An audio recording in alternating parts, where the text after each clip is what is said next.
lòng ghi về na về thấy ấy đâu về đi đây đó chơi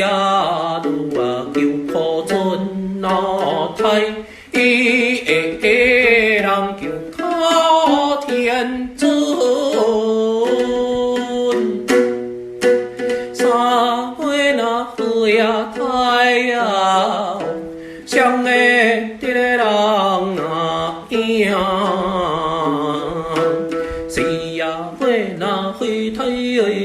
kết đê đi đây xì đang kêu khó chôn nó thay đang kêu khó thiên chôn với na hơi thay hơn nè để đam na đi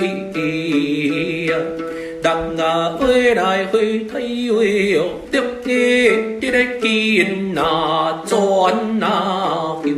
kêu khó chôn nó thay đang kêu khó thiên chôn trên đó với đại hơi thay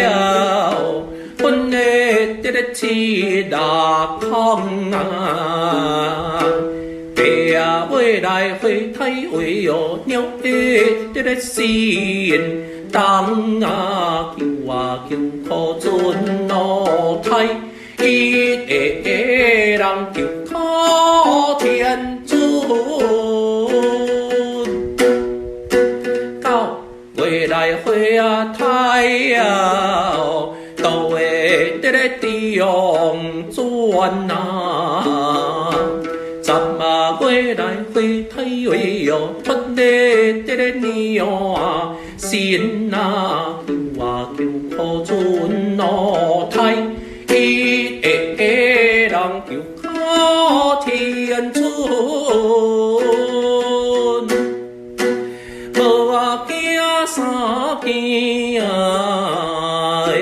siêu để bằng đại